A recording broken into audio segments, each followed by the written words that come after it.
մասին, որ քննարկման առարկա է միայն մեղադրանքում առաջադրված եզրույթները, դրանց բովանդակությունը եւ համապատասխանությունը իրական օրենսգրքի այն մտածին, որովից առաջադրվել է մեղադրանք։ Ընդելով նախորդատական նիստերում ներկայացված մոտեցումները, ես ասում եմ, որ դրանք ոչ թե բոլոր արձանագրված եզրույթները, դրանք ոչ թե արատավորող տեղեկություններ դատավորների, դատարանի մասին, այլ գնահատողական դատողություններ, այլ համեմատական վերլուծություններ, այլ գեղարվեստորեն հռետորական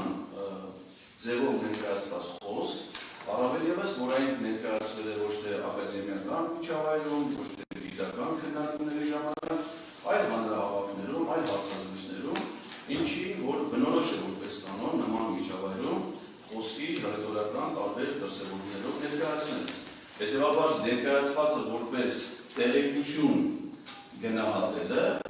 ստերության պետք է առաջացներ այլ իրավական հետևանքներ, այսինքն մի շարք ուրեմն կարող արձանագրումներ անել։ Տեսեք, ինչ է արձանագրված։ Նման տեսակետ կարող է լինել եթե կամ գիտակից դավաճան, այդ տարբերակ գոյություն չունի։ Վերջիններս պետական դավաճաններ են, վարձկան աղբեկիչի, ապօրինության հետևանքով այդտեղ հանդերվանած կազմակերպված անձավոր խմբի անդամներ, որոնք ծառայում են թշնամուն։ Դատարանը վերածվել է քաղաքական բուդդիայի եւ այլն։ Հիմա այս արտահայտությունները սրանք տեղեկություններ չեն, եթե այստեղ ի՞նչն է շատ կարևոր, որ մենք նախորդ դատական նիստերից մեկում ներկայացրել ենք միջնորդություն, որպեսզի սահմանադրական դատարանի դատավորները գործում ներգրավել որպես ուժով, բայց դատարանը որոշում կայացրեց մերժել այդ միջնորդությունը, ընդ որում լսելով նաև հանրային մեղադրողների տեսակետը, որ հանրային մեղադրողներն այն կարծիքին էր, որ սահմանադրական դատարանի դատավորները ուժով չեն այս վարույթի շրջանակում եւ չեն կարող ճանաչվել որպես ուժով։ Հետևաբար հարց առաջանում, եթե դատախազը հատկապես դեպքում հանրային մեղադրողը գնահատում է ներկայացված եզրույթները որպես տեղեկություն, այսինքն ընդունում է փաստը, որ սահմանադրական դատարանի դատավորները դավաճաններ են կամ վարձկան աղբեկիչներ, այսինքն հանրային մեղադրողի իրավական դիրքորոշումը, իրավական գնահատականը այն է, որ դա տեղեկություն է, իսկ տեղեկատվության ազատության մասին օրենքից տեղեկատվություն եզրույթի մեկնաբանությունից ներկայացեցի նախորդատական նիստում, ինչպես նաև դրա բառարանային նշանակությունը, նշանակում է հանրային մեղադրողը ընդունում է փաստը, որ սահմանադրական դատարանի դատավորները դավաճաններ են,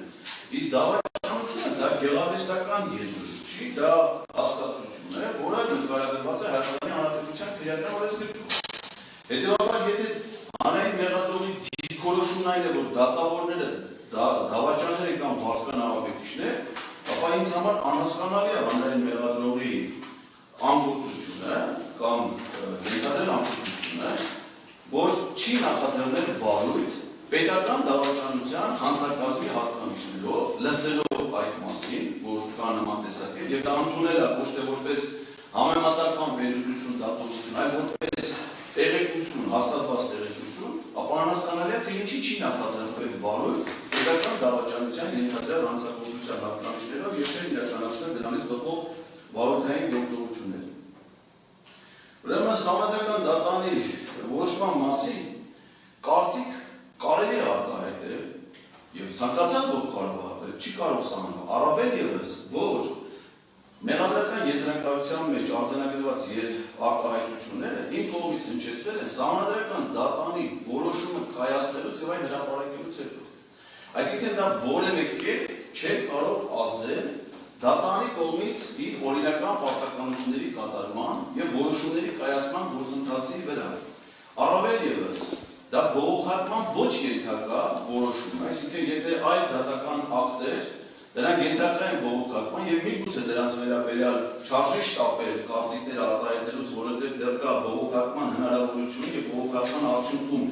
այլ իրավական ակտի, այլ վճռի ստացում, ապա սահմանադրական դատարանի պարագայում դա անհնար է։ Հետևաբար, եթե դա անհնար է, ապա հնարավոր է դրա մասին միայն կարծիքներ արտահայտել, գնահատողական դատողություններ, որոնք ոչ մի կերպ չեն անդրադառնում վճռի բովանդակության վրա, ընդ որում կարծիքներ արտահայտելու հնարավորություն ունեն ոչ միայն քաղաքացիները, այլ ունեն նաև սահմանադրական դատանի դատավորները, որոնք նաև օգտվել են իրենց այդ իրավունքից, մասնավորապես Սահմանադրական դատանի դատավոր Վահե Գրիգորյանը 2024 թվականի հոկտեմբերի 9-ին հանրային հեռուստաընկերությունում հարցազրույց է տվել հարցազրույց Պետրոս Ղազարյանի հեղինակային հաղորդման Ուրեմն Էդգար Շաքիրյանը դատավոր, որը ուրեմն եղել է գործում ներազեկուցող չի եղել, 24 թվականի հոկտեմբերի 15-ին հարցազրույց է տվել իրավաբաններ լրատվական կայքին, բոլոր այս հարցազրույցները պատվարժան դատանի չեն սրանք առանձնացել, վերաբերում են Սահմանադրական դատանի այն որոշմանը, որը վիճահարույց ինքն այս մեղադրանքի հիմքումն է։ Պարոն Ղազարյան, դատանը ձեզ ընդհատում է, հարգելի քաղաքացի, ոտքի կանգնեք։ Դուք լրատվամիջոցների ներկայացուցիչ եք։ Չի կարելի ձեր կողմից լուսանկարել իրականացնել։ Չէ, ցույց մի տվեք, ուրեմն։ Շատ, նստեք, շարունակեք։ Սրանք միայն այն հարցազրույցներն են պատվարժան դատարանում, որտեղ դատավորները խոսել են Հայաստանի եւ Ադրբեջանի սահմանային հանձնաժողովների կանոնակարգի վերաբերյալ որոշման մասին, այսինքն տվել են դրանց վերաբերյալ իրենց կարծիքը եւ մեկնաբանությունները։ Արման Դիլանյան 2024 թվականի դեկտեմբերի 2-ին Factor TV հեռուստաընկերությանը։ Արման Դիլանյան 2024 թվականի դեկտեմբերի 5-ին Civilnet AM լրատվական կայքի։ Այսինքն դատավորներն իրենք են իրենց հարցազրույցներով անդրադարձել այս որոշմանը, արդարացնելով, մեկնաբանելով այդ որոշումը, հետևաբար քաղաքացիները իրավունք ունեն այլ կարծիք հայտնել, այլ գնահատողական դատողություններ ներկայացնել, եւ որևէ դատավոր պատասխանատվություն չի կրել իր կարծիքը ներկայացնելու համար։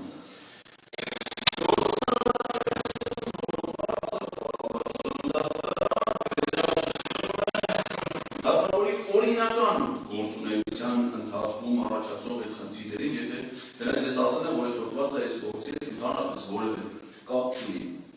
եւ իր գործողությունների հետ, բայց դա ընդգծում վերաբերում է օրինական գործունեությանը։ Իսկ արդյոք պետք է ենթադրել, որ բոլոր դատավորները, այդ թվում սահմանադրական դատանի դատավորները, իրականացնում են բացառապես օրինական գործունեություն եւ որևէ կերպ չի կարելի կասկածի տակ դնել նրանց գործունեության, նրանց պաշտոնավարման լեգիտիմության վերաբերող հարցերը։ Հակառակ պարագայում դա կարող է դիտվել դատավորի հասցեին որպես արատավորող տեղեկություններ։ Պարզվում է, որ դա այդպես չի, որովհետեւ պրակտիկայում կան բազմաթիվ դեպքեր, երբ որ տարբեր իրավախախտումներով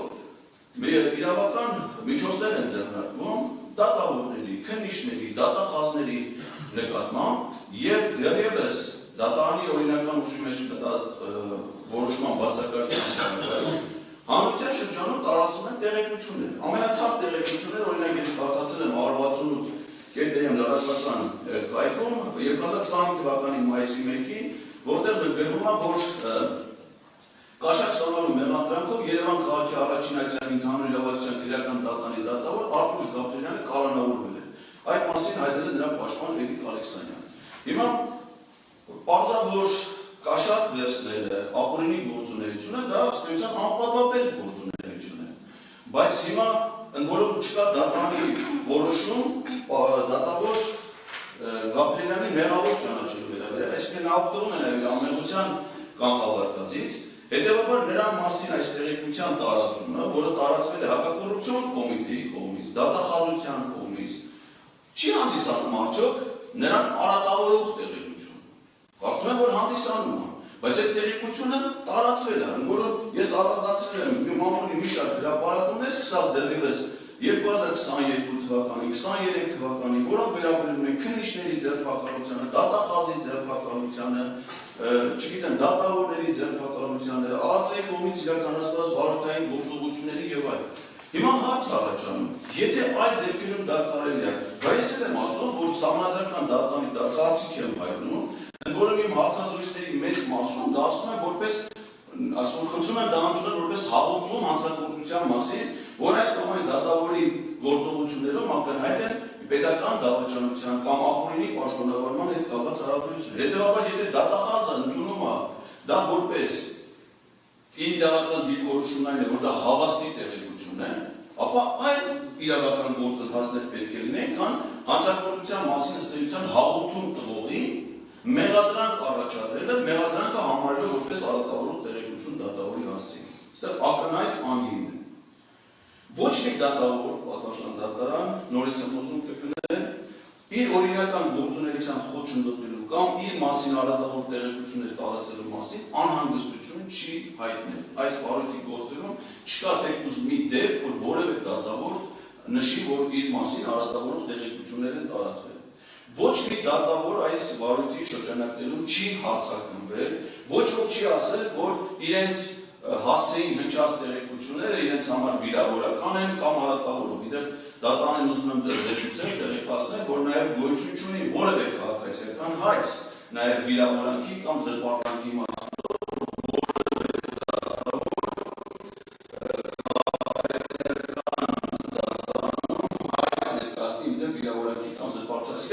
ոչ ոք նման արձանագրում որևէ դատավոր սահմանադրական դատավորների մասին խոսքը չի իրականացել։ Ուրեմն դատախազի կողմից կայացված 2025 թվականի փետրվարի 25-ին հանրային քրեական հետապնդում հարուցելու մասին որոշման մեջ, որով ինձ դատախազի կողմից առաջադրվել է մեղադրանք, երկրորդ էջի առաջին պարտելության մեջ Արման Դիլանյանը հիշատակվում է որպես սահմանադրական դատարանի նախագահ, իսկ Վահե Գրիգորյանը որպես սահմանադրական դատարանի փոխնախագահ։ Նրանց այդ կարգավիճակի մասին դատախազի տեղեկացված լինելու հանգամանքը խիստ կասկածելի է։ Օրինակ, Գագիկ Հարությունյանի ազգային ժողովի որոշում 96 թվականի փետրվարի 6 թիվ N-075-1 եւ Հրայր Թովմասյանի ազգային ժողովի որոշում 2018 թվականի մարտի 21 թիվ HO-009-A ՍԴ նախագահ ընտրված լինելու մասին որոշումները հասանելի են։ Նաև հասանելի է սահմանադրական դատարանի դատավոր Վոլոդիա Հովհաննիսյանի սահմանադրական դատարանի փոխնախագահ ընտրված լինելու մասին, սահմանադրական դատարանի փոխնախագահ ընտրելու մասին 2018 թվականի ապրիլի 10 թիվ ՍԴԱՕ 25 աշխատակարգային որոշումը։ Սակայն բնության մեջ գոյություն չունի անհատական իրավական ակտ կամ որոշում, սահմանադրական դատարանի աշխատակարգային որոշում Արման Դիլանյանի եւ Վահե Գրիգորյանի համապատասխանաբար սահմանադրական դատարանի նախագահ կամ փոխնախագահ ընտրելու մասին։ Հետևաբար հարց առաջանում հանրային մեղադրողը, որ իր մեղադրանքի մեջ, հետո մեղադրական եզրակացության մեջ հիշատակավորներին հիշատակվում է որպես սահմանադրական դատարանի նախագահ փոխնախագահ։ Այդ դեպքում, երբ որ նրանք նման պաշտոն չեն զբաղեցնում, ընտրված չկա նման որոշում։ Մեր իրականության մեջ գոյություն չունի հանրային ծառայության որևէ պաշտոն, որը զբաղեցնող անձը չունենա այդ պաշտոնը զբաղեցնելու անհատական իրավական ակտ։ Նման պաշտոնյա Հայաստանի Հանրապետությունում գոյություն չունի բացառությամբ Արման Դիլանյանի ու Վահե Գրիգորյանի։ Հետևաբար, եթե նրանք իրավական ակտ որոշում չկա այդ պաշտոնը զբաղեցնելու, բայց նրանք հանդես են գալի այդ պաշտոնի դիրքերից, օրինակ Արման Դիլանյանը ստորագրում է սահմանադրական դատարանի որոշումներ, որպես ՍԴ նախագահ, սահմանադրական դատարանի պաշտոնական կարգով Վահե Գրիգորյանը ներկայացնում է որպես ՍԴ փոխնախագահ, բայց չունենալով նման որոշում։ Ինձ հետաքրքիր է նախ Պարոնավետյանը որտեղից է իմացել նրանց նախագահ եւ փոխնախագահ ընտրվելու մասին, շատ հետաքրքիր անկեղծ ասած, այդ տեղեկատվության աղբյուրը։ Եվ եթե նրանք այդ պաշտոնը չեն զբաղեցնում, բայց այդ պաշտոնից բխող գործառույթներ են իրականացնում, ապա այդ դեպքում հանրային մեղադրողը դատախազը իր պաշտոնը պետք է սկզբունքորեն այլ վարույթ նախաձեռնել, որը նկարագրված է քրեական օրենսգրքի 419 հոդվածով իշխանության յուրացում։ Դա իշխանության զավթելն է, կոնկրետ այս վերաբերելի մասով, սահմանադրությամբ չնախատեսված այլ եղանակներով սահմանադրական դատարանի լիազորությունների տիրապետելու համար։ Այսինքն փոխարեն է փաստերի առկայության դեպքում դատախազը այլ իրավական գործընթաց սկսեց։ Ինձ մեղադրանք առաջադրում ըստ էության բարձրաձայնելու համար այն ապօրինությունները, որոնք ես որպես քաղաքացի եւ որպես իրավաբան եւ որպես սահմանադրական դատարանի աշխատակազմի նախկին ղեկավար արձանագրել եմ եւ բարձրաձայնում եմ։ Ընդ որում դա ներկայացնում է ոչ թե նրանց վերաբերող արատավորող տեղեկություն, այլ ըստ էության հանրապետություն հանձնագործության մասին եւ աղաղակող իրավախախտում։ Նույն ժամանակահատվածում սահմանադրական դատարանի հայտարարությունը եղել, սակայն սահմանադրական դատարանի մասին քննադատաբար այդ որոշմանը վերաբերող բազմաթիվ Սակայն հաղորդում ներկայացվել է, թե միայն իմ վերաբերյալ, որում պետք է հասկանալ, մենք արդեն պարզավոր դատանի որոշմամբ պարոն Արաքելյանը կհարցակրվի այստեղ որպես վկա,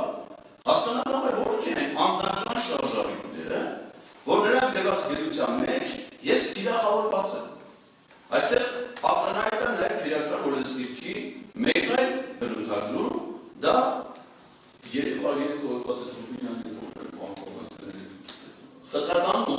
խտրականություն, այսինքն նույն հանգամանքների հետ կապված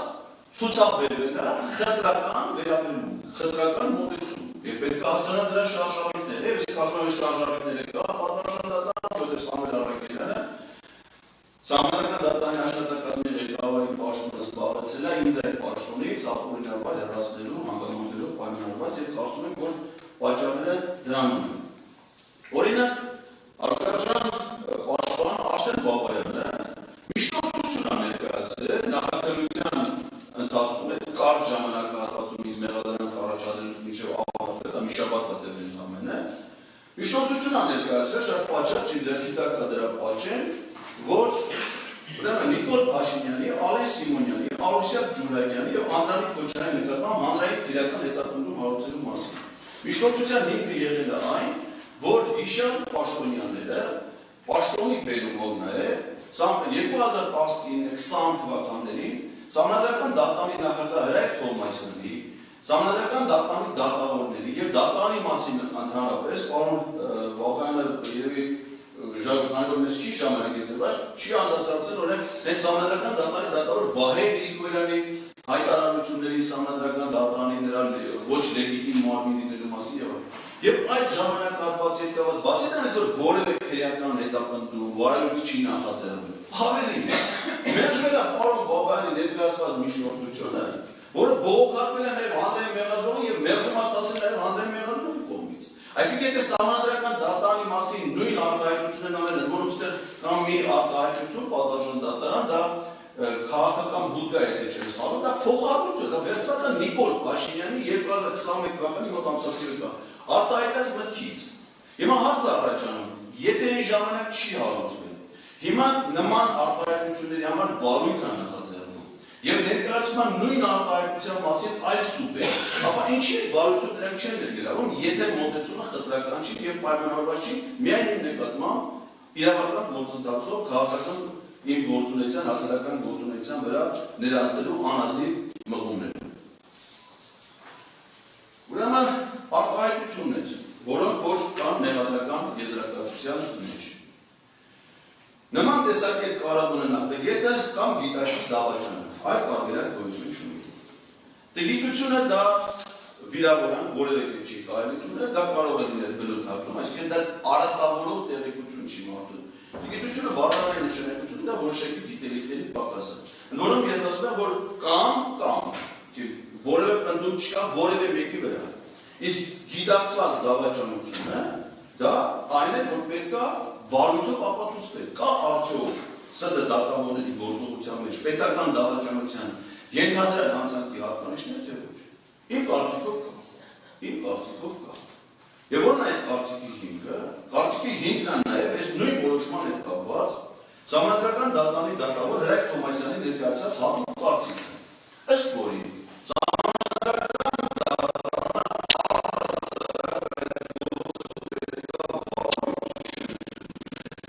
որովհետև գործը չի համապատասխանում Սահմանադրական դատարանի մասին Սահմանադրական օրենքով գործի ներկայացվող պահանջների, մասնավորապես ստորագրված չի եղել վարչապետի կողմից, այսինքն միջազգային պայմանագիրը ներկայացվել է Սահմանադրական դատարան եւ ստորագրված չի վարչապետի կողմից։ Իսկ առանց ստորագրության դիմումներ Սահմանադրական դատարանը պետք է վարույթ չընդուներ։ Հրայր Թովմասյանը իրավունք կարծիքով նշում է, որ այս կանոնակարգը Հայաստանի եւ Ադրբեջանի սահմանային հանձնաժողովների վավերացման ոչ ենթակա միջազգային պայմանագիր է։ Մեր սահմանադրությունը առանձնացնում է միջազգային պայմանագրերի երկու տեսակներ՝ վավերացման ենթակա եւ վավերացման ոչ ենթակա միջազգային պայմանագրեր։ Վավերացման ոչ ենթակա միջազգային պայմանագրերը ստորագրում եւ հրապարակում է հանրապետության նախագահը։ Պատասխան դատարան այս նույն փաստաթուղթը Ադրբեջանի հանրապետությունում չի վավերացվել, Սահմանադրական դատարանում քննության առարկա չի դարձել, Ադրբեջանի խորհրդանը չի վավերացել, այլ ստորագրվել եւ հրապարակվել է Ադրբեջանի նախագահի կողմից։ Այսինքն դիտվել է իբրև վավերացման ոչ ենթակա միջազգային պայմանագրի։ Իսկ Հայաստանի Հանրապետությունում վավերացման ոչ ենթակա միջազգային պայմանագրի սահմանադրական դատարան ընդունել է վարում, որում դիմումի պահանջները չբավարարելու պայմաններում եւ դուրս գալով այդ կանոնակարգի դրույթների իրավակարգավորումների դաշտից, ինչը որ սահմանադրական դատարանը ոչ մի այլ միջազգային պայմանագրի պարագայում երբեք չի արել։ Ես նայելով սահմանադրական դատարանում քննության առարկա դարձած երբեք բոլոր միջազգային պայմանագրերը ոչ մի դեպք չկա, երբ որ սահմանադրական դատարանը բացի հիմնական պայմանագրային դրույթներից որևէ կերպով անդրադարձած լինի ենթադրենք Ալմաթայի հռչակագրին, անկախության հռչակագրին եւ այլն, այդ թվում ԱՊՀ անդամ հանդիսացող այլ պետությունների դրված միջազգային պայմանագրերում, օրինակ ստեղ նշվում է Ադրբեջանի ԱՊՀ անդամ լինելու եւ Ալմաթայի հռչակագիրը որպես ԱՊՀ-ին Հայաստանի միանալու եւ Ադրբեջանի միանալու միջազգային պայմանագիր։ Այսինքն որևէ ԱՊՀ անդամ այլ պետության հետ միջազգային պայմանագրերի քննության առարկա դարձնելուց Սահմանադրական դատարանը երբեք քննության առարկա չի դարձրել այդ պայմանագիրը Ալմաթայի հռչակագիրը, որի դեպ վավերացված չի, այսինքն սահմանադրական դատարանում քննության առարկա չի դարձրել։ Հենց դրա համապատասխանություն Հայաստանի սահմանադրությանը, որտեղ այդ ժամանակ սահմանադրական դատարան առասարակ չի եղել, կառավարությունը ավելի չի ներկայացրել սահմանադրական դատարանը։ Եվ մենք ինչ է ստացվում, եւ անկախության հռչակագիրը, այսինքն վերցրել են բարդ ընդունել մի փաստաթուղթ, որը տարել են այլ մեկնաբանություններով վտանգելով Հայաստանի Հանրապետության ինքնիշխանությունը, վտանգելով Հայաստանի Հանրապետության իրավական որպես միավորի սուբյեկտի գոյությունը, տալով դրան վերաբերող մեկնաբանություն է։ Այո, ես դրա մեջ տեսնում եմ պետական դավաճանության ենթադրել անցակի տարել, բայց դա ոչ թե տեղեկություն է, այլ դատողություն, այլ հիմնավոր կասկած, այլ հաղորդում անձնագործության մասին, ըստ որի պետք է իրականացվել գործողություններ։ Կամ վերջիններս մյուս եզրույթը։ Պետական դավաճանները, վարձկան ահաբեկիչներ, ապօրինության հետևանքով այնտեղ հանգրվանած կազմակերպված հանցավոր խմբի անդամներ, որոնք ծառայում են թշնամուն։ Այսինքն այստեղ նույնպես կա իշխանասահման եւ պետական դավաճանության ենթադրյալ հանցանքի վերաբերյալ դատողություններ եւ հիմնավոր կասկած։ Իսկ որոնք են նրանք։ Այսինքն պատասխան դատա, եսի մենք տեսակետները նորից են, բոլոր դեպքերում նորից դեպված անդադ պետք է կրնեն, որ դրանք ոչ թե տեղեկություններ են որևէ մեկի մասին, այլ փաստեր կամ դատողություններ, վերլուծություններ։ Հիմա ամենակասեք ինչի եմ ես մտածում, որ ենթադրենք Վահե Գրիգորյանը իրականացրել է պետական դավաճանության ենթադրյալ հանցագործություն։ Վահե Գրիգորյանի կեսագրական տվյալները, որոնք տվյալ պահին առկա են սահմանադրական դատարանի պաշտոնական կայքում, նշված է, որ պարոն Գրիգորյանը 1997-1998 թվականներին ծառայել է Հայաստանի Հանրապետության զինված ուժերում։ Իդեպ համեմատելով կեսագրության մյուս տեղեկությունների հետ, պարզվում է, որ պարոն Գրիգորյանը զինվորական ծառայությանը մեկնել պետական համալսարանի իրավագիտության ֆակուլտետ ավարտելուց հետո, այսինքն ոչ թե 18-ամյա ժամկետային նորակոչի, այլ որպես իրավաբանի իրավագետի որակավորում ունեցող մասնակետ իրավաբան զինված այլևս բավարար իրավական գիտելիքներով։ Ես ունեմ տեղեկություններ, ընդ որում դա ոչ թե արատավորող, այլ ճիշտ հակառակը իրեն շատ պատիվ բերող տեղեկություն է, որ պարոն Գրիգորյանը իր զինվորական ծառայություն անցկացրել է Արցախում։ Հիմա ես ուզում եմ իմանալ, ցանկացած զինվորական, մենք իհարկե մի շորություն կներկայացնենք դատարանին, երբ որ դա այդ փուլը, պաշտպանության նախարարությունից ստանալու համար Վահե Գրիգորյանի անձնական գործը, ցանկացած զինվորական, երբ որ զինվորական ծառայության է անցնում, տալիս է զինվորական ծառայության անցնելու երթում։ Մասնավորապես ենթադրվում է, որ պարոն Գրիգորյանը ասել է, որ ես Վահե Գրիգորյանը անցնելով ծառայության զինված ուժերում երթվում եմ ու շարունակում է ծառայել հայրենիքին, կատարել հրամանները, կյանքը չխնայել համահայրենիք։ Ես որևէ տեղեկություն չունեմ, որ Վահե Գրիգորյանը եղել է ուխտադրուժ, այսինքն ակնհայտ է, որ նա բարեխիղճորեն կատարել է իր պարտքը հայրենիքի հանդեպ, ծառայել է Հայաստանի Հանրապետության զինված ուժերի Արցախում։ Հիմա ես ուզում եմ իմանալ, լինելով իրավաբան, ծառայելով Արցախում, վիճահարույց չհամարելով իր ծառայության գտնվելու վայրը, տասնյակ տարիներ անց 2024 թվականին լինելով հենց այս գործով որպես զեկուցող դատավորի, Ինչպես է Վահե Գրիգորյանը իր նախապատրաստած որոշման մեջ եւ նաեւ իր հատուկ կարծիքում, որը համընկնող հատուկ կարծիք է որոշում է, այսինքն ակնհայտ է նրա մոտեցումը, ընդունում է ըստ էության, տալիս է մեկնաբանություններ Հայաստանի անկախության հռչակագրին, Ալմատայի հռչակագրին, ըստ որի իր ծառայության վայրը դեպպես 1991 թվականից հանդիսացել է Ադրբեջանի Հանրապետություն։ Դեպքում հարց առաջանում, եթե դա Ադրբեջանի Հանրապետությունն է 91 թվականից, Վահե Գրիգորյանը 97 թվականից 98 զինվորական ծառայության մեջ է գտնվել Ադրբեջանի Հանրապետությունում, դա մեղադրանք է, որը հիմա ներկայացված Արցախի ռազմաքաղաքական ղեկավարությանը։ Դեպքում ես ուզում եմ անալ ինչու, պարոն Վահե Գրիգորյանը հիմա չի գտնվում Բաքվի դատարանում, ինչպես որտեղ գտնվում են Արցախի ռազմաքաղաքական ղեկավարությունը եւ այլ ռազմագերիներ։ Եթե նա այն ժամանակ հայրենանվեր ծառայությունը իրականացել, իսկ իմ կարծիքով նա այդպես է եղել, եւ հիմա է ասում, հիմա է փոխվել իր մոտեցումները, ես ուզում եմ հասկանալ ինչ հանգամանքներով է դա եղել։ Այսինքն միգուցե նա արդեն դավաճանություն է իրականացնում մեր պետության հանդեպ, դեպքում ինչի չի գտնվում Հայաստանի Հանրապետության քրեական դատարանում։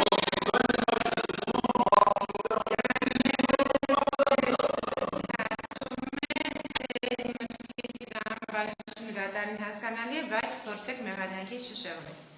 Ես մեղադրանքային եզրակացության հետ արտահայտություններ շրջանակներում եմ։ Ես հասկանում եմ, բայց այնուամենայնիվ դուք ավելի փորձեք մեղադրանքի շրջանակներից այդքան դուրս չգա։ Դուք ավելի եք դուրս գալիս, քան պետք է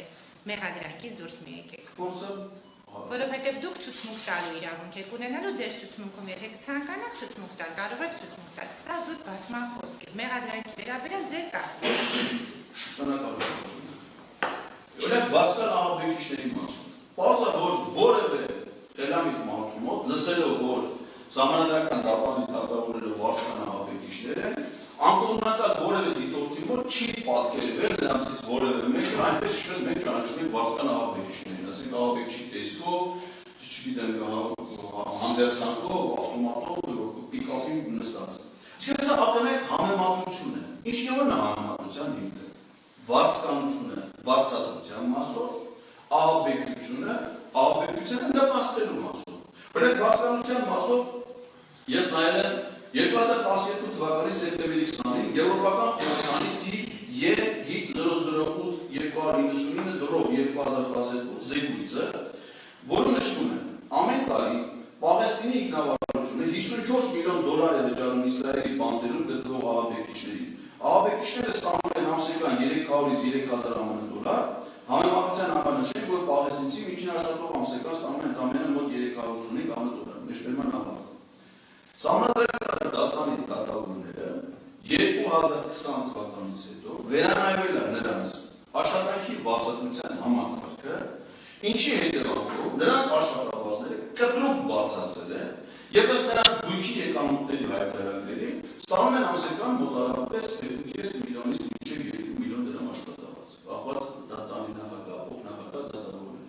Այդ թիվը շատ համադրելի է այն $3000 վարձատրության շարքին, որը նշված է Եվրոպական խորհրդանի զեկույցում։ Այսինքն վարձկանության մասը համեմատված է նրանց վարձատրության հետ, որը ստանում են վերջին ժամանակաշրջանում,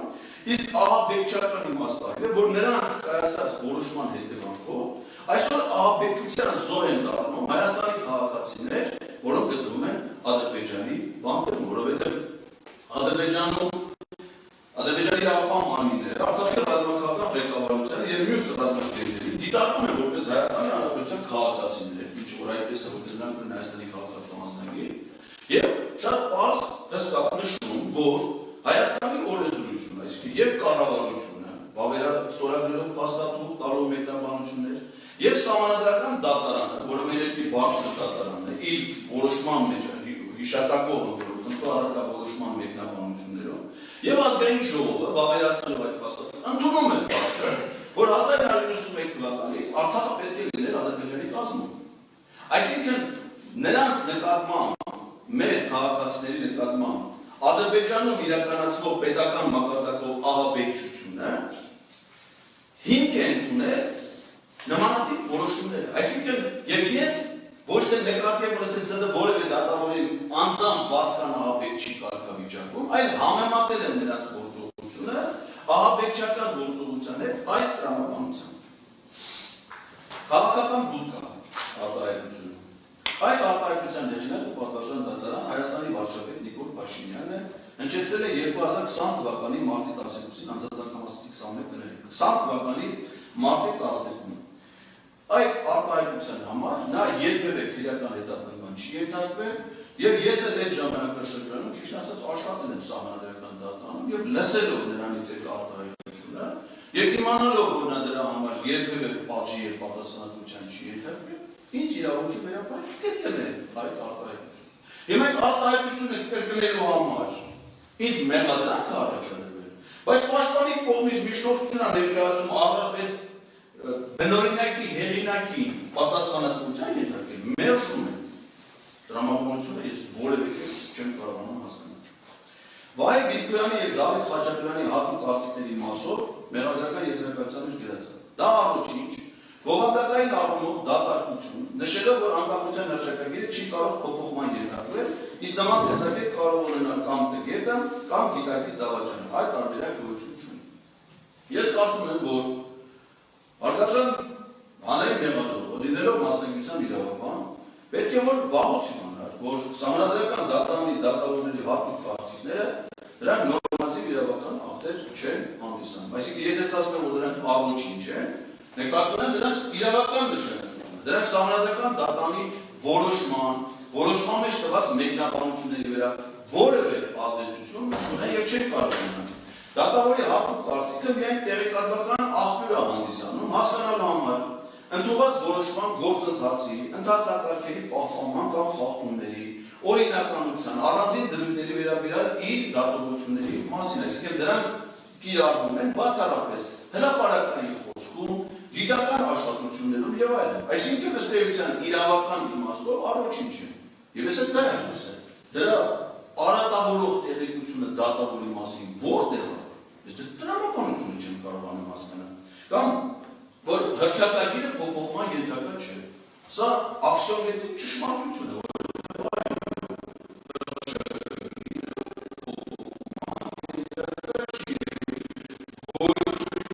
որևէ մարմին, պետական մարմին, որ կարող է փոխել անկախության հռչակագիրը։ Ավելի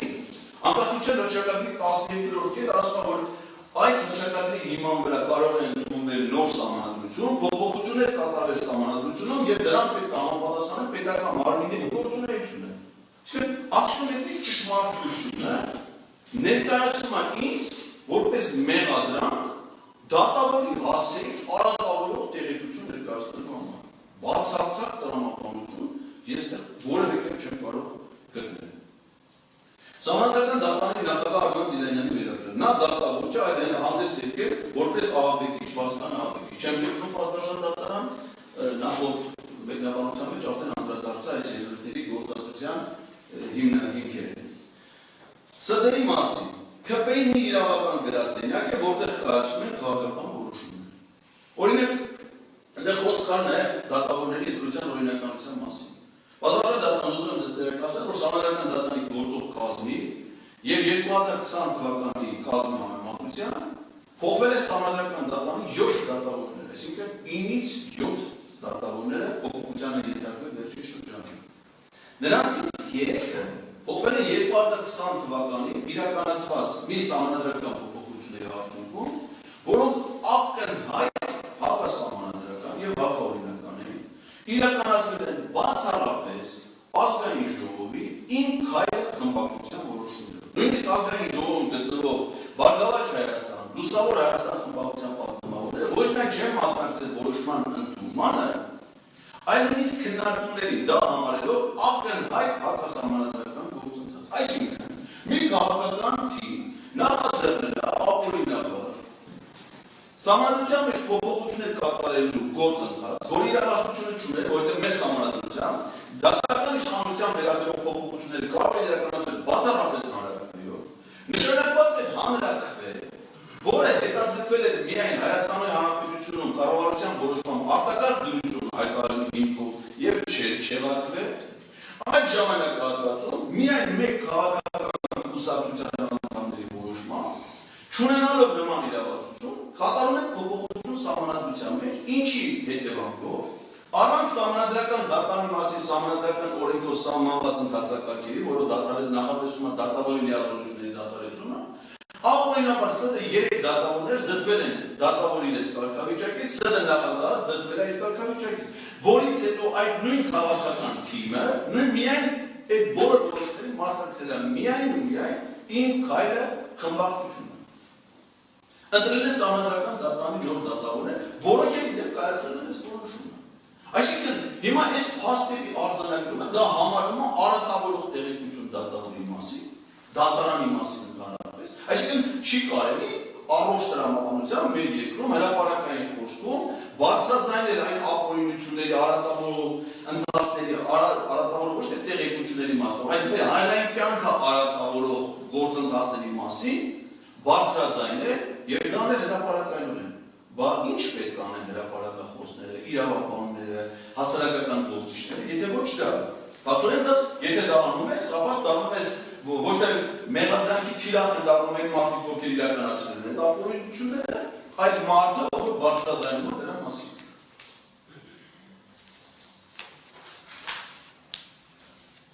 Սահմանադրական դատանի փոխնախագահ Վարեգ Նիկմանի մասին։ Վերջինս սահմանադրական դատանի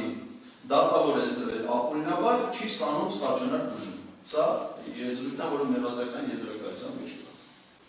Սահմանադրական ընտրվելու գործընթացի ուսումնասիրություն այս վարույթի շրջանակներում չի իրականացվում։ Այսինքն հանրային մեղադրող ընտրում է, որ սա հավաստի տեղեկություն է, այսինքն Վահե Գրիգորյանը ապօրինի է ընտրվել, ապօրինաբար ընտրվել, ապա պետք է ուսումնասիրություն կատարել։ Դարձוק այդպես է, թե օրինակ ես պատկերացնում էի, որ այս վարույթում ես կարող եի հրավիրվել ոչ թե որպես մեղադրյալ, այլ որպես վկա,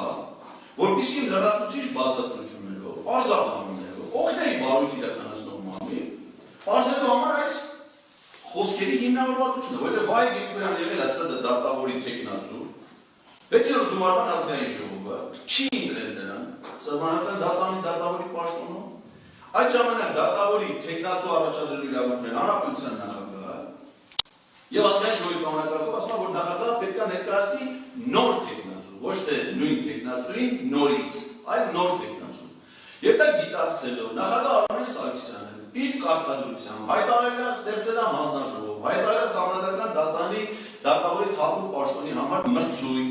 Այդ մրցույթին դիմել է նաեւ Վահե Գրիգորյանը, բայց նա առաջադրել է իր վերջում մրցույթի հաղթությունում Գոռ Հովհաննիսյանի թեկնածությունը։ Գոռ Հովհաննիսյանի թեկնածություն ազգային ժողովում միայն Իմ քայլը խմբակցությունը դեմ է քվեարկել, որից հետո հանրապետության նախագահը նոր մրցույթ է հայտարարել, նոր մրցույթին մասնակցել է նորից Վահե Գրիգորյանը, բայց նախագահի ընտրությունը կայացել է այլ իրավաբանի վրա Արթուր Բաղարշյանին։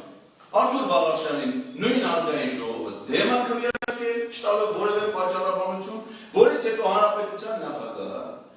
իր մոտ ընդունել, այսինքն ազգային ժողովի նախագահ Արադ Միրզոյանը իր նախաձեռնությամբ հանդիպել է հանրապետության նախագահի եւ հանդիպման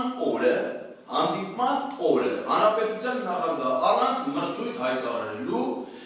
առանց նախորդ ընթացակարգերը պահելու, նախկինում չընտրված Վահե Գրիգորյանին ներկայացրել ազգային ժողովին որպես սահմանադրական դատանի դատավորի թեկնածու, նա ընտրվել է սահմանադրական դատանի դատավոր։ Հիմա այս գործընթացի օրինականության մասին վիճակելու իրավունք ես ունեմ, թե չէ։ Կարող եմ ասել, որ այս գործընթացը եղել է ապօրինի։ Հիմա դա պետք է դառնալ ուսումնասիրության առարկա, չէ՞, թե ոնց է ազգային ժողովի նախագահը ազդել հանրապետության նախագահի որոշումների վրա, ներխուժել նրա լիազորությունների տիրույթ, ազդել որոշման ընդունման վրա։ Սրանք հարցեր են, որ պետք է քննարկման առարկա դառնան։ Իսկ ինչ վերաբերում է, որ չի ստացել ստացիոնար բուժում։ Վահե Գրիգորյանը մինչև դատավորի պաշտոնը ստանձնել, այս մեր օրենքի սահմանադրական դատանի մասին սահմանադրական օրենքի, դատավորը պաշտոնը ստանձնում ազգային ժողովում երթուղ տալու միջոցով։ Մինչև երթուղ հնչեցնելը, արդեն ընտրված Վահե Գրիգորյանը, խախտելով ազգային ժողովի կանոնավոր սահմանադրական օրենքը, չնախատեսված ելույթ է ունեցել ազգային ժողովում, ազգային ժողովի ելույթն է դու երբ կարող ունենա ինչ տևողությամբ օրենքով է սահմանված։ Չնախատեսված ելույթ է ունեցել եւ հայտարարել է, որ իր երթման պահից նա ստանձնելու է ոչ միայն սահմանադրական դատանի դատավորի, այլ սահմանադրական դատանի նախագահի պարտականությունները։ Ես էլ այդ ժամանակ ճիշտ ասած սահմանադրական դատանի աշխատակազմի ղեկավարն էի։ Եվ ինչպես մնացած բոլոր անկողմնակալ դիտորդների, այդ թվում նաեւ իմ մոտ, հիմնավոր կասկած առաջացել, որ մարդու հետ կա լուրջ խնդիրներ առողջական, որովհետև չի կարա մարդն ընտրվի դատավոր, ընդ որում իրավաբան ՍԴ դատավորի պահանջներին բավարարող պահանջներով իրավաբան եւ դատավորի պաշտոնը ստանձնելուց ինքնահռչակի որպես համանդրական դատարանի նախագահ այն դեպքում, երբ որ համանդրական դատարան ունի նախագահ, դա ռայ ֆորմացիա դրված ազգային ժողովի կողմից որոշում հիշատակեցի։ Հիմա ես իրավունք ունեմ մտածել նման կոնկրետ փաստական հանգամանքներով, որ մարդը կարող ունենա հոգեկան առողջության հետ կապված խնդիրներ։ Իսկ գործի նյութերում չկա որևէ տեղեկատվություն, այդ հայտարարություն անելուց կամ դրանից հետո նրա որևէ կլինիկայում ստացիոնար բուժում անցնելու վերաբերյալ։ Հետևաբար ես ասում եմ բուժում չի անցնել։ Դա սխալն է կամ բարատավորողն է։ Այլ բան որ ասեմ անցածներ ես ասել չի անցել, դա կներ զտպապություն չի անցել։ Մեջբերումներում առանձնացված են միայն Արման Դիրանյան, Վահե Գրիգորյան, Դավիթ Խաչատրյանը, սակայն ամբողջ մեջ հիշատակում են նաև Սեդա Սաֆարյանը, Հովակիմ Հովակիմյանի անունները, որոնց մասին որևէ հիշատակում գործի նյութերում չկա։ Պատասխան դատարան, համանդրական դատարանի այս ձևավորման, այս փոփոխությունների օրինականության վերաբերյալ, նաև հրապարակված է համանդրական դատարանի կայքում, դատավորներ Հրայր Թովմասյանի և Արևիկ Պետրոսյանի հատուկ կարծիքները 2021 թվականի ապրիլի 29-ին ՍԴՕ 1590 որոշման կապակցությամբ։ Մենք իհարկե անհրաժեշտ պահի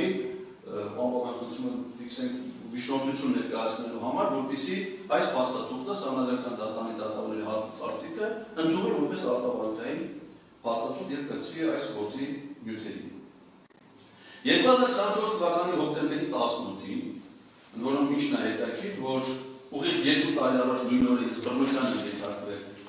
մեր շենքի բակում եւ այդ նախաքննությունը իրականացած մարմինը քննչական կոմիտեի ծանր հանձնագործությունների քննության բաժինը տենց էլ իր նկատմամբ բռնություն գործադրած մարդկանց մի օր չի ձերբակալել, չի կանոնավորել։ Այդ նույն օրը 2 տարի անց արելիցին համանդրական դատարանի կայքում հրապարակվում է հայտարարություն վերտարությամբ անստորագրի հետևյալ հաղորդակցություն։ Վերջին շրջանում հաճախակի են դարձել հանրային հարթակներում, սոցիալական ցանցերում եւ որոշ լրատվամիջոցներում համանդրական դատարանի եւ առանձին դատավորների թիրախավորման դեպքերը պայմանավորված անհատական, խմբային կամ այլ հատվածական երաշխավորական քաղաքական շահերով։ Համանդրական դատարանը մշտապես առաջնորդվել է շահագրգիռ անձանց կամ կազմակերպությունների կողմից անհիմն եւ անբովանդակ խոսույթին, որքան էլ այն իր մեջ պարունակել է համանդրական դատարանի դատավորների կամ աշխատակազմի աշխատակիցների հասցեին ուղղված արատավորող բովանդակություն, չանդրադառնալով բարձր դատարանի կարգավիճակին հարի սկզբունքով։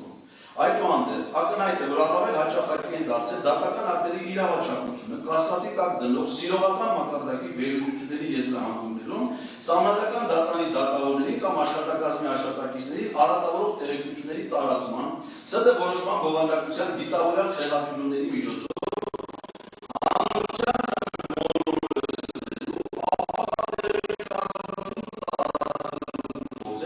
ինչպես նաև համանդրական դատարանի դատավորների եւ աշխատակազմի աշխատակիցների հեղինակազրկման նպատակով կատարվող հայտարարությունները։ Նման օրինակ գործունեության ցանցավալով անձանց երթուներին հորդորում են ձեռք մնալ ՍԴ որոշման որոշումների բովանդակությունը խեղաթյուրելու փորձերից եւ հրապարակային հայտարարություններ հանդես գալուց առաջ նախ ընթերցել ՍԴՕ 1749 որոշումը։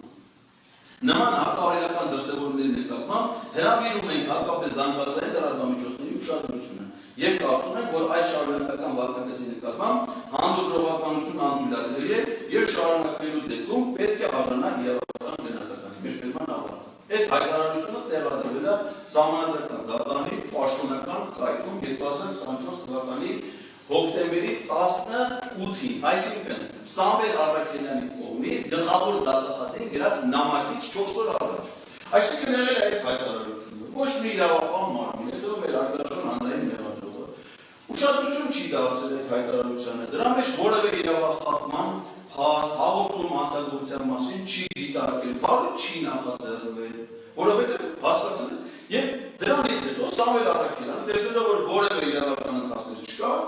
գրեթե այս հայտարարությունից ծաղկակավ անելով առանձին մտքեր, գրում է գլխավոր դատախազին ուղղված այն նամակը, որը դառնում է հիմք արդեն բառի նախաձեռնելու համար։ Սա ուղիղ ապացույց է այն բանի, որի նկատմամբ իրականացում են խտրական եւ անձնավորված հետապնդում։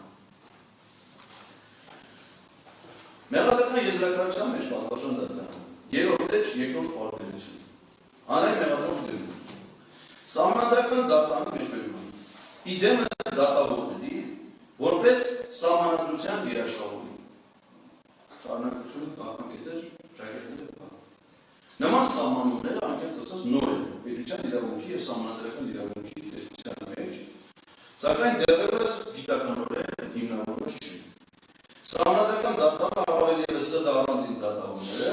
որոնք հանրային ծառայության մասին Հայաստանի Հանրապետության օրենքով համարվում են ինքնավար պաշտոն զբաղեցնող անձինք և անհատապես չեն ներկայացնում սահմանադրական դատարանը, սահմանադրության երաշխավոր չեն հանդիսանում։ Սահմանադրության 167-րդ հոդվածի առաջին մասով սահմանադրական արդարադատություն իրականացնում է սահմանադրական դատարանը, ապահովելով ուշադրություն։ Սահմանադրության գերակայությունը, այսինքն մեղադրական եզրակացությունը պարունակում է իրավաբանական գրաքննության լուրջ դեֆիցիտ պարունակող ձևակերպումներ։ Մեղադրական եզրակացության երրորդ էջի երկրորդ պարբերության մեջ նշված է. հրապարակվել է արատավոր տեղեկություններ,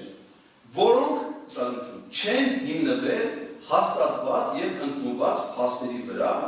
այլ ակնհայտորեն գերազանցել են անձի ազատ արտահայտվելու իրավունքները հետապնդել են ՍԴ դատավորների մասնագիտական արժանապատվությունը համբավ նարատավորելու, դատարանի նկատմամբ հասարակության հարգանքը և վստահությունը նվազեցնելու նպատակներ։ Այս ձևակերպումները, ՍԴ դատավորների մասնագիտական արժանապատվությունը համբավ նարատավորել, դատարանի նկատմամբ հասարակության հարգանքը և վստահությունը նվազեցնելու նպատակներ, դրանք ոչ միայն ձևակերպված չեն քրեական օրենսգրքի 490-րդ հոդվածով, որոնցից մեղադրանք առաջադրված, այլ առհասարակ քրեական օրենսգրքի նման կարգավորումներ։ Այսինքն ստացվում է, որ այս մեղադրանքը առաջադրվել մի ձևակերպումների համար, որոնք քրեական օրենսգրքում առհասարակ գոյություն չունեն։ Եզրակացություն, պատվաշան դատարան։ Սույն բարույթը ամփոփելով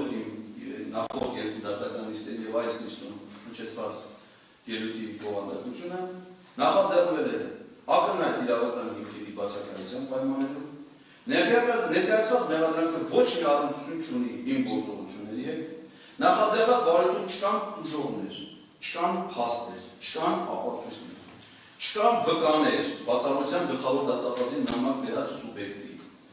այլ կա միայն մեղադրանք, որը փաստացի ոչ մի մեղք չի գործել։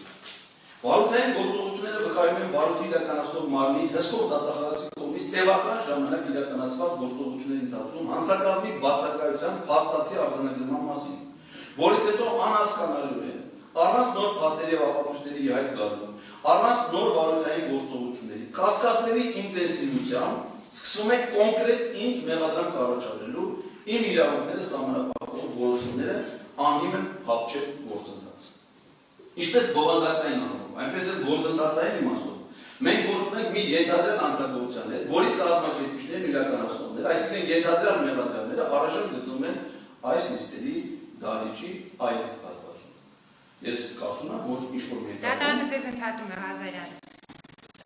Պարզաբանեք ձեր վերջի խոսքը, ինչ է նշանակում գտնվում են մեղադրյալները դատական նիստերի դահլիճից այն կողմ։ Այսինքն ոչ այն հատվածում, որտեղ որ ես Ումի նկատի ունեք։